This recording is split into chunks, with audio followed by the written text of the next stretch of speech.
Hello everyone, good morning. I'm also very happy to be here. It's a great pleasure for me.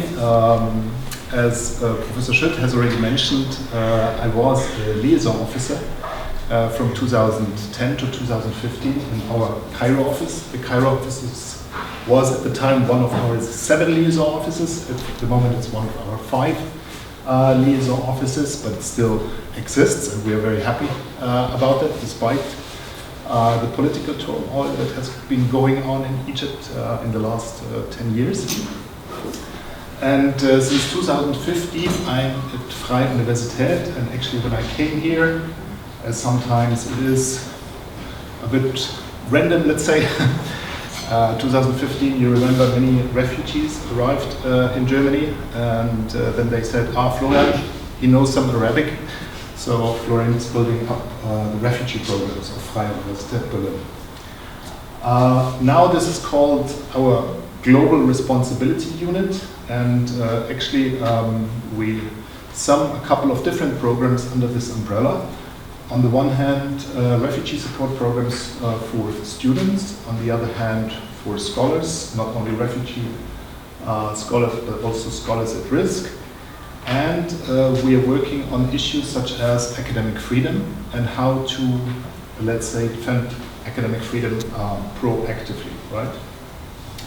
And the last project that has been incorporated somehow in this global responsibility program is, on the one hand, a very interesting program, and on the other hand, a very complicated program. That is actually the Berlin Center for Global Engagement.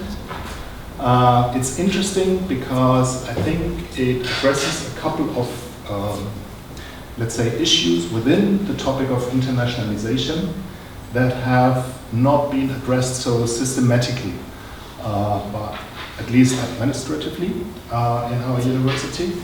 And on the other hand, it's relatively complicated because we don't do it alone, but we do it together with 3 other partners, which are the partners of the Berlin University Alliance. So the Technische Universität Berlin, Humboldt-Universität Berlin in Charité, and Freie Universität Berlin. These 4 universities are forming the Berlin University Alliance, and a couple of programs which we have now in our internationalization unit are actually part of this Berlin University Alliance. I'm also very happy to be here because it reminds me a little bit my experience in Egypt. In 2012, we started actually a program in Egypt, which was also ERB funded, which was called Gender Equality in the Egyptian Higher Education System. Wendy remembers, and of course Professor Schütt also remembers this program, which was also meant to establish a network between Egyptian universities on the issue of gender equality. And I remember that at the time we had a lot of discussions about the names, because as you might remember, at the time there were a lot of changes in government, and we had to play with this difficult political circumstances when we implemented this project. And for me this was very interesting, because from training I'm a political scientist, and I'm still very interested in political issues, as you might probably see when I'm giving you now the presentation of the Berlin Center for Global Engagement. I hope that the presentation is not too like an empty shell for you, because of course it's a little bit administrative, but this is also very much linked to the project. As I said, it's complicated to get the 4 partners together, and this is why, it's not yet something that, but let's see. And I have to say, as the main objective of the center is, of course, strengthening our partnerships with partners in Africa, with African universities. Not only, but I mean, it's part of this larger, as we call it, Global South. I would be very interested also about your feedback, of hearing from you how this sounds to you, because I think critical remarks are always welcome.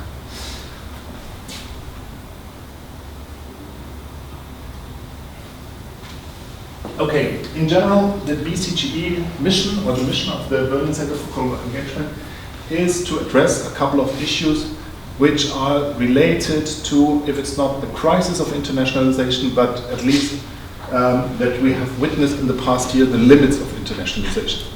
That has been, of course, very visible through the COVID pandemic, but it's also has been visible through other means.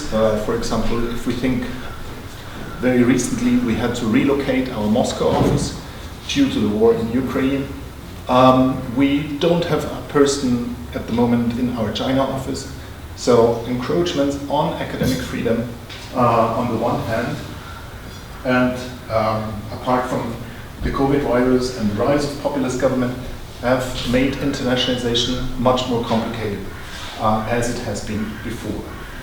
And this is one of the major aims of the Berlin Center for Global Engagement, to address these issues, apart from the fact that, let's say, there is in knowledge production still sort of disequilibrium between when we look into the numbers, we see that international exchange takes place on the transatlantic level, but for example, if we look how much exchange do we have with African countries, we see that there are quite an important number of professors who do have cooperation projects with Africa, but for example, we have very few students coming from African countries to Freie Universität Berlin. So these are sort of a couple of challenges that we like to address with the Berlin Center for Global Engagement. And we also think that this requires a new research contract that promotes new forms of scientific exchange with policymakers. Now, these are the three fields of action of the Berlin Center for Global Engagement. On the one hand, as I have said, strengthening the research in, with, and from the Global South. But this goes together with two other topics, and we think it is very important not to think this in an isolated way. On the one hand, science diplomacy, so outreach towards society, and the other hand, the issue of academic freedom, which means, in this sense, also to think about what it means to cooperate with third and partner universities, right? We want to think these three issues together. How we are proceeding, it has been now 2 years that we started establishing the Berlin Center for Global Engagement, and we have started the whole process with a mapping process to see actually among the 4 partners which I have mentioned before, who has already ongoing cooperation and who is interested in expanding cooperation. On the one hand, we would like to encourage those who have already, let's say, regional expertise in the different countries we're addressing.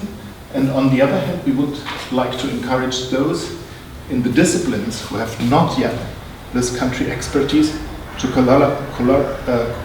collaborate with the regional experts. This is basically was the aim of the mapping call, and the echo for this first call was very positive. We got 45 applications. We could only found 17 projects, and this is basically how we started in order to see who at the Berlin University Alliance has already ongoing projects in the country. Yeah, to give you some examples about these projects, one for example is about urban farming in Nairobi in Kenya, and how to achieve the UN Sustainable Development Goals through, for example, this urban farming. So you can see that we are addressing, or the call, or the projects that have been funded through the call are addressing very different disciplines. The second project that I just would like to mention about the 17 projects is about digital storytelling in the Middle East that addresses mainly refugee children in Lebanon and Syria. And the third project, to give you an example, is about e-health technology in East Africa. Now, what we did in the second phase was actually to start a second call to establish so-called signature project out of these 17 projects that have been funded within the first call. And from these, because we also do have, despite if the Berlin University Alliance is a relatively big project, we do have limited funding. We could only fund 2 projects in the signature call. The one is about essential workers and essential research. It's basically about the experience of the pandemic, how this has affected work relations worldwide. And Colibri is another project that has been funded, which is basically about theory from the south and changing the methodology within research. So these are 2 examples of funded projects at the moment. What we do apart from this in order to create these networks is actually that we establish roundtables. That is a tool that has proven already quite successful at Freie Universität Berlin in order to sort of bring together the professors who are cooperating on one region. And we have organized one roundtable in Sub-Saharan Africa and the other one, because of course of the current political situation, on Ukraine. And yeah, these roundtables I think are very inspirational. On the one hand, that the administration does not only do what the administration is thinking what to do, but it gets direct feedback from the professors and also oriented itself a little bit into this direction. Yeah? What we also offer is different kinds of training for the researchers, for example, about how to do safer research. This has become particularly striking in some regions due to the danger that you face when you do field research in countries where there are encroachments on academic freedom and where field research is not that easy and that free. Of course, we also do training about research cooperation with partners in the Global South and how to manage eye-to-eye cooperation, the legal aspects of international cooperation and global equity in the open scholar community. The BCGE has started now publishing a podcast. I think we are now with the 7th edition, where we also, it's called Meridian. The idea is actually to present this different north-south or south-north perspective for a wider public in terms of outreach. And what everyone does who has a center, we are organizing, of course, discussion on different subjects.